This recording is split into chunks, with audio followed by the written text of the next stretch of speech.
우리는 오늘 예수님께서 말씀하신 유명한 산상수훈의 결론의 말씀을 읽었습니다.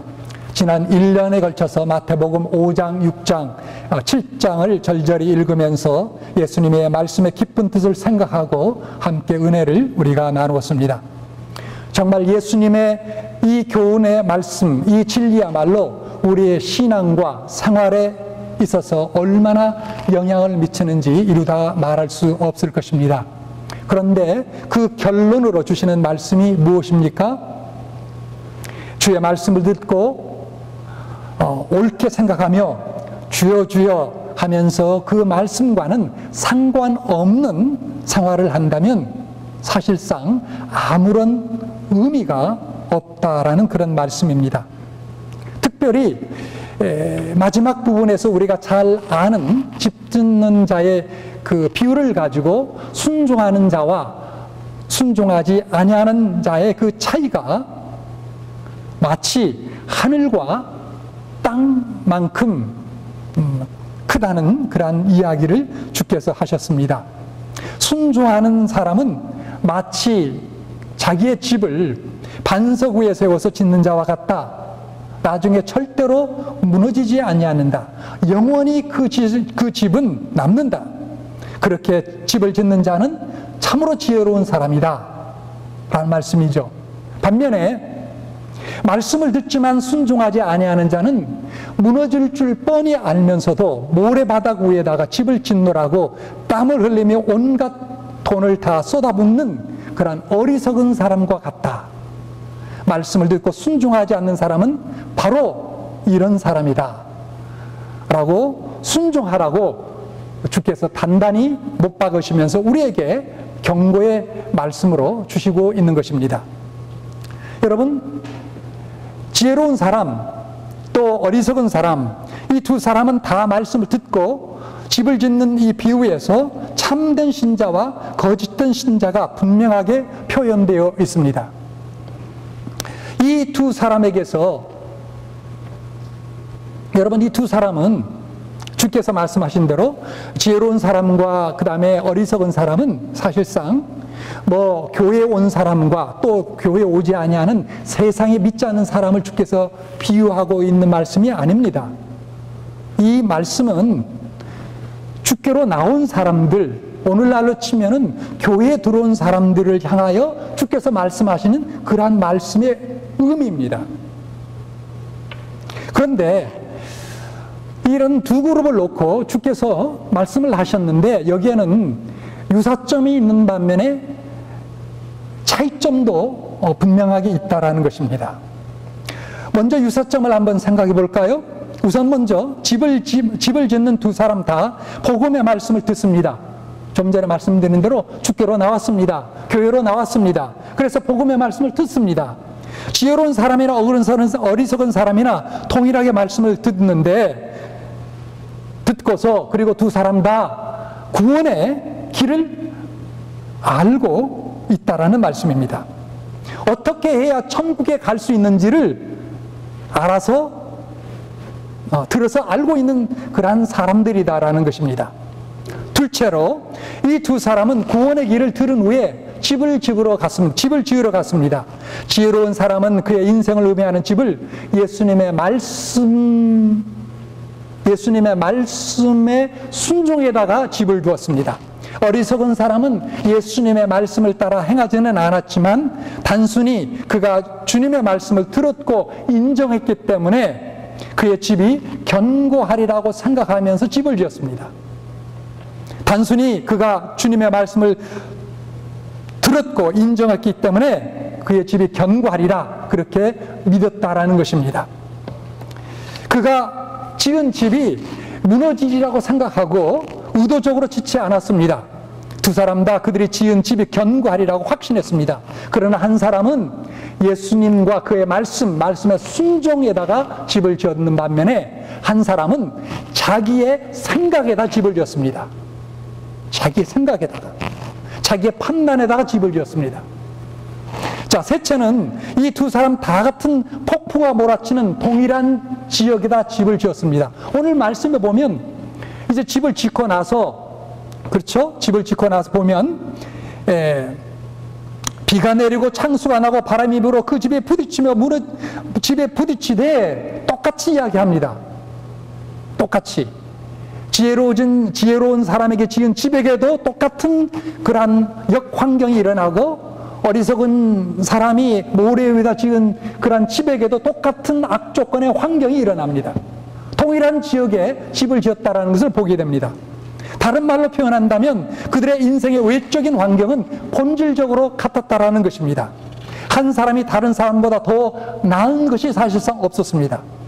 이 두 사람은 다 같은, 어떤 면에서 보면 이렇게 말할 수도 있겠죠. 이 두 사람은 다 같은 마을에 살았고, 다 같은 교회를 다녔고, 다 같은 목사의 설교를 들었고, 그리고 같은 성경 공부반에 참여했고, 그리고 같은 성도들과 교제를 나눴다라는 그런 말씀으로 우리가 이해를 할 수가 있을 것입니다.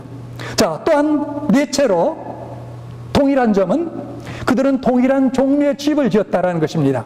외적으로 보면 그들의 집은 너무나 비슷합니다. 외관상 어리석은 사람, 지혜로운 사람 똑같이 같이 삽니다.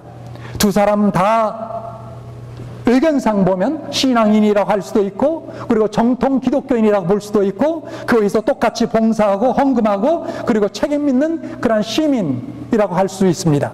비슷하게 믿고 비슷하게 삽니다.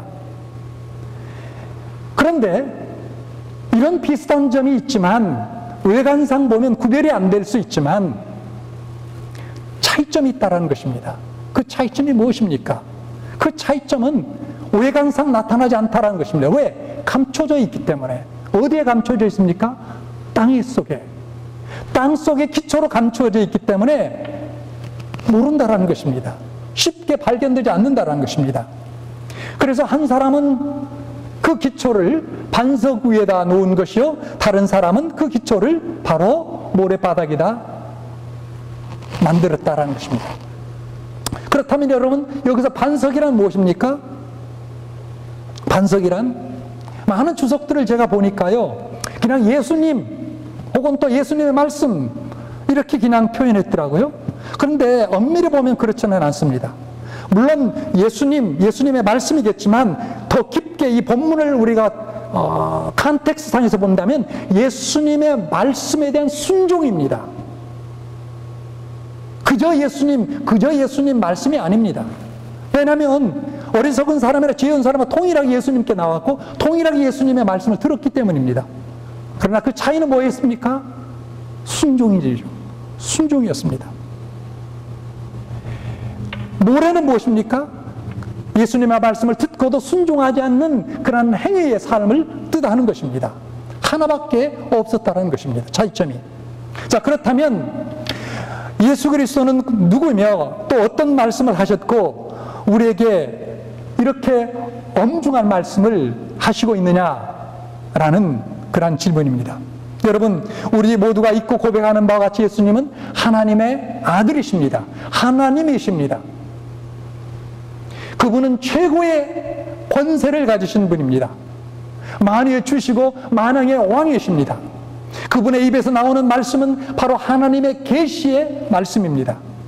그 말씀 아래 생명이 있습니다. 그 말씀 아래 길이 있고 그 말씀 안에 진리가 있습니다. 그 말씀 안에 소망이 있습니다. 예수님 말씀 외에 모든 인류에게 소망이 없습니다. 그러므로 이 예수님은 권세를 가지고 말씀을 하신 것입니다. 이런 절대 권위를 가지고 우리에게 가르쳐주신 하나님의 말씀이지만 여러분, 우리가 듣고 배우는 우리가 조금 지나서 그냥 잊어버린다면, 그리고 흘러버린다면 무슨 소용이 있겠느냐라는 그런 말씀의 취지입니다. 무너질 줄 알면서도 땀 흘리고 집 짓는 어리석은 사람과 똑같지 않겠느냐라는 그런 말씀이죠. 결국 아무것도 남는 것이 없는 그런 사람이 될 수밖에 없다. 듣고 순종하지 않으면 아무것도 없다라는 말씀입니다. 여러분, 우리가 매주마다 이렇게 교회 나와서 말씀 듣고 여러 가지 봉사하고 하고 있지만, 자, 과연 내가 듣는 그 하나님의 말씀 앞에 내가 어떤 삶을 살아가느냐, 그 말씀을 내가 하나라도 붙잡고 씨름하면서 순종하고 살고자 하는 그러한 의지, 그러한 결단, 그러한 행위가 삶 속에서 일어나느냐라는 것입니다. 그런 것이 없다면 아무리 교회 와서 말씀 듣고 여러 가지 봉사와 활동에 참여한다 할지라도 그것은 결국 빈털터리가 될 수밖에 없다는 것이죠. 목사님, 그러면 구원도 순종하지 않으면 구원도 못 받는다는 말입니까? 순종 안 하면 구원받지 못합니까? 아마 이런 질문을 하실지 모르겠습니다. 여러분의 답변은 무엇입니까? 분명한 것은 행위가, 순종하는 행위가 구원의 조건은 아니지만 구원의 명백한 증거다라는 사실입니다.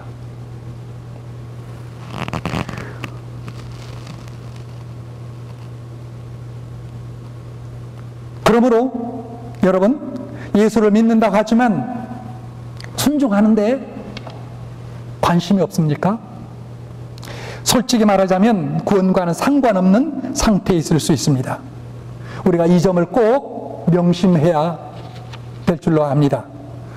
신앙생활에 있어서 순종은 믿음만큼 중요합니다.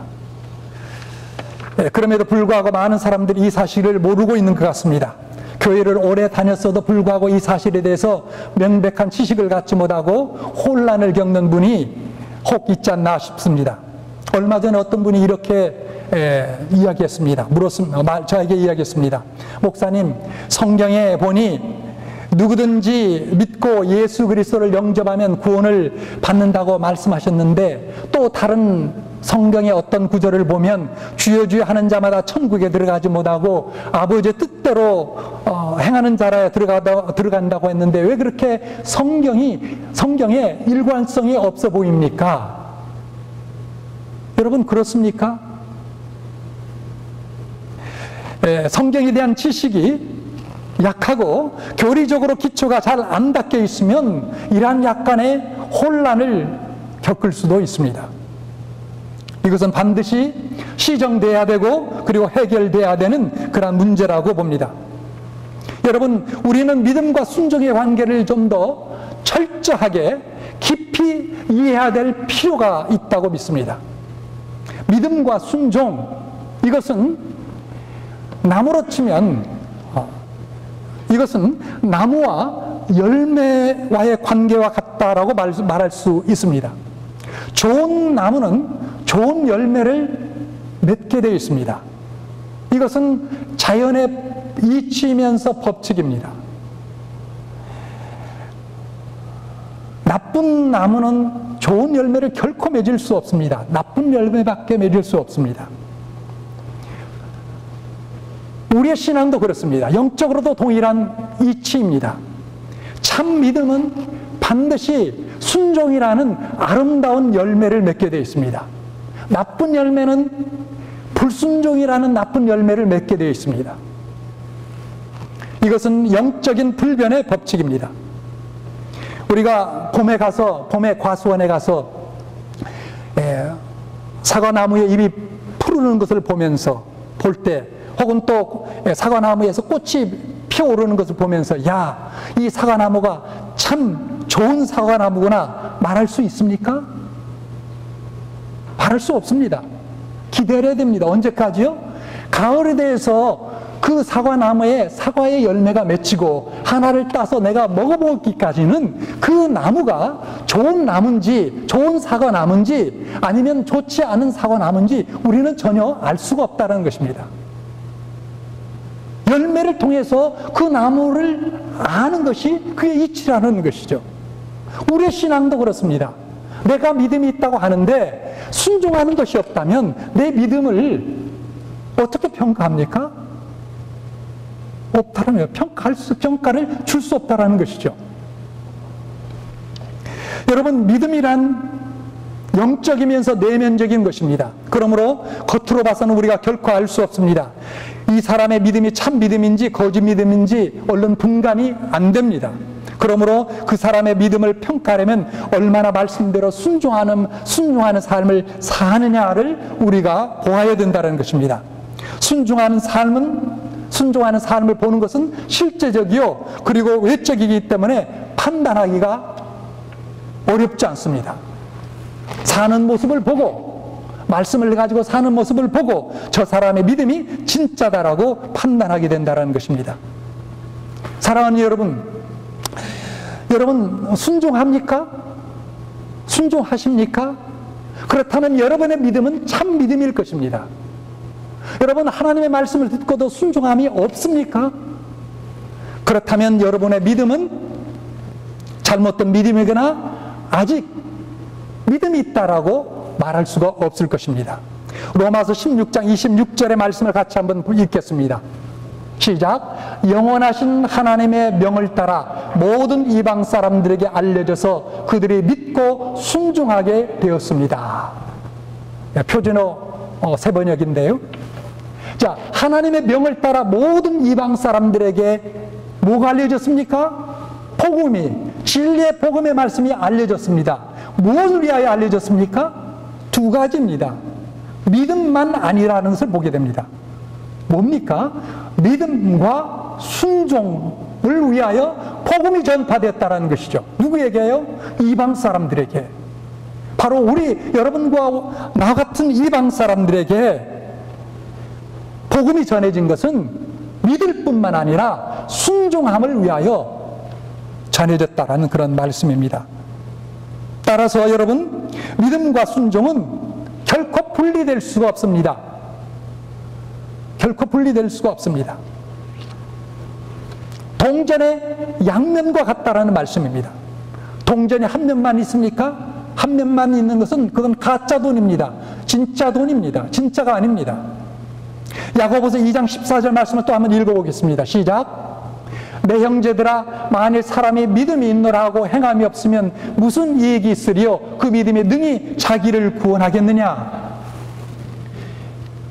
행함이 없으면 무슨 이익이 있으리요? 그 믿음이 능히 자기를 구원하겠느냐라는 것입니다. 또 26절 말씀, 우리의 마음속에 와닿는 여러분들이 잘 아는 말씀일 것입니다. 다시 한번 시작. 영혼 없는 몸이 죽은 것 같이 행함이 없는 믿음은 죽은 것이니라. 믿음과 행함은 어떤 관계에 있습니까? 어떤 관계입니까? 절대적인 관계다라는 것이죠.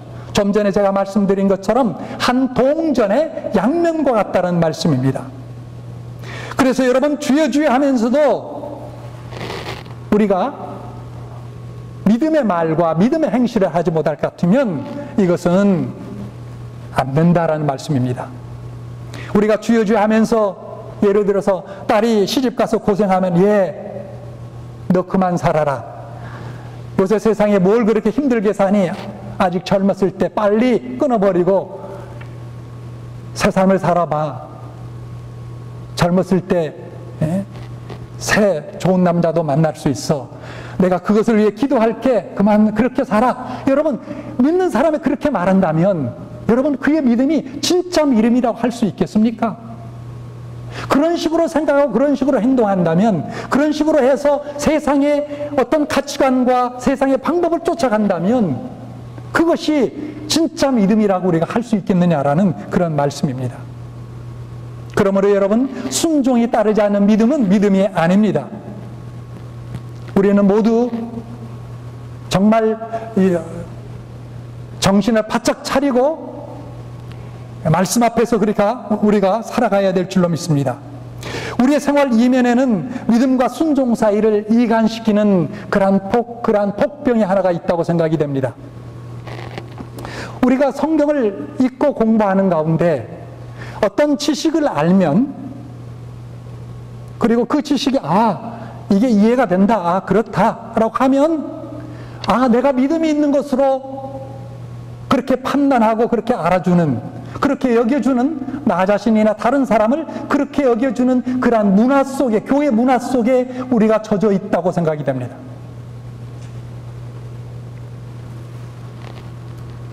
나의 생활에 얼마만큼 적용이 되는가에서는 별로 관심을 갖지 않는 그러한 교회 문화, 그저 성경을 지식적으로 배우고 동의하고 알고 있으면 혹은 암송하고 있으면 마치 내가 믿음이 있는 사람인 것처럼 그렇게 여겨주는 정말 잘못된 그런 교회 문화, 그런 문화 속에 우리가 너무나 많이 젖어 있었던 것이 아닌가 그런 생각이 됩니다.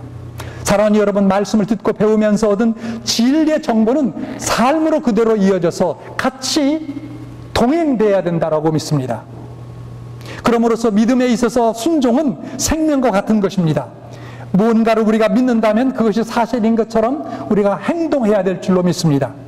우리가 믿습니까? 믿으면 그 믿음이 진짜 사실인 것처럼 행동하는 그 무엇이 따라가야 그 믿음이 살아있는 그런 믿음이 아니겠는가라는 것입니다. 믿는다 하면서도 실제 행동에서는 전혀 그런 믿음의 증거가 보이지 않는다면 그 믿음이 어찌 진실한 참된 믿음이겠습니까? 성경의 믿음은 그런 믿음이 아닙니다. 천국 가는 믿음은 그런 믿음이 아닙니다. 예수 그리스도 나의 구주로 고백하고 예수님을 닮아가고자 하는 열정을 가진 믿음은 그런 믿음이 결코 아니다라는 그런 말씀입니다. 독일의 유명한 신학자 본회퍼는 이런 말을 했습니다. 정말 어떻게 이런 말을 했는지 예수님 말씀, 성경 말씀 다음으로 제가 깊이 깨닫고 동의하는 말씀이기도 한데요. 한번 같이 읽어봅시다. 시작. 믿는 자는 순종하며 순종하는 자만이 믿는다. 다시 한번 읽어볼까요?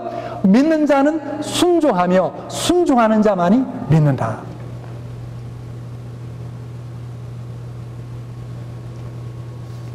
그렇습니다. 믿는 자는 순종합니다.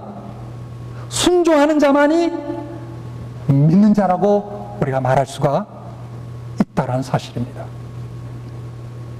예수님께서 우리에게 이와 같이 산성수훈을 주시면서 순종할 것을 다짐하는 이유가 있습니다. 예수님은 우리 모두가 예수 그리스도를 닮아가는 작은 예수가 되기를 간절히 소망하고 계십니다. 예수를 닮는 그러한 작은 예수, 제자. 이 얼마나 영광스러운 일입니까? 나 같은 죄인이 예수 그리스도를 닮아갈 수 있다니. 하루살이와 같은 그런 인생,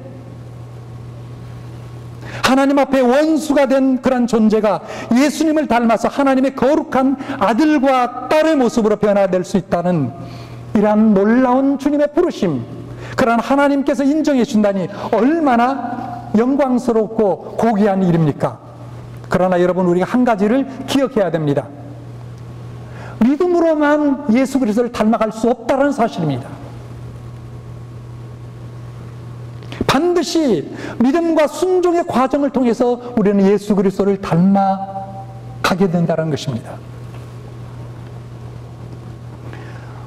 여인을 보고 음욕을 품지 말라고 하신 주님의 말씀을 순종하지 아니하고 제 마음대로 육정에 따라 움직이는 사람이 아무리 믿습니다 해도 그는 예수 그리스도를 결코 닮을 수가 없습니다. 가늠하지 말라라는 주님의 말씀을 우리는 그래서 순종해야 됩니다. 믿음과 순종을 통해서 우리는 주님의 모습을 닮아가게 됩니다. 이것은 얼마나 엄청난 영광이요 특권이겠습니까?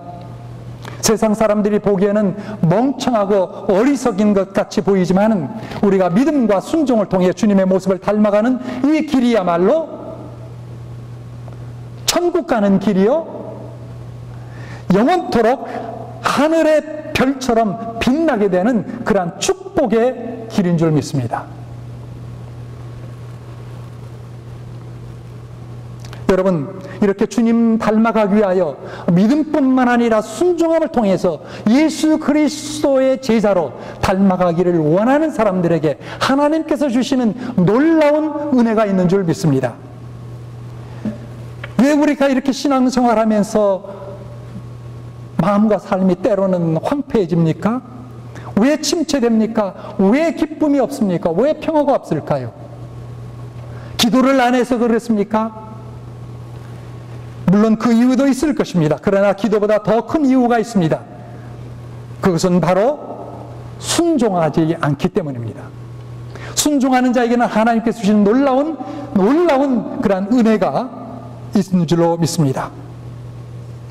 사랑하는 여러분, 우리는 순종하지 아니함으로 우리의 신앙생활을 너무나 비참하게 만들 때가 적지 않다라는 것을 우리는 깨달아야 될 줄 압니다.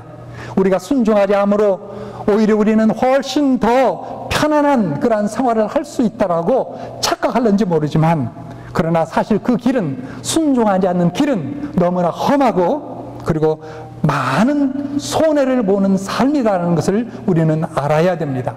어느 정도 손해를 볼까요?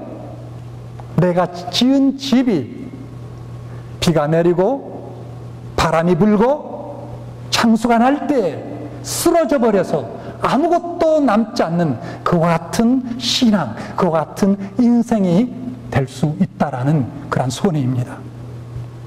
신앙생활의 행복과 불행을 가르는 가름길은 그래서 바로 순종에 있습니다. 행동함에 있습니다. 사랑하는 여러분, 순종은 믿음만큼 귀합니다. 믿음만큼 귀합니다. 진짜 믿음이 있으면 순종하게 됩니다. 순종함을 통해서 여러분의 믿음이 진짜인 것을 하나님께 그리고 세상에 드러내게 될 것입니다. 이것이 주님이 주시는 산상수훈의 마지막 결론이요, 예수님의 엄숙한 말씀이라는 사실을 우리 마음속에 꼭 기억하고 이 말씀대로 우리 모두가 사는 행복한 예수 그리스도의 제자들이 될 수 있기를 주님의 이름으로 축원드립니다. 같이 기도하겠습니다.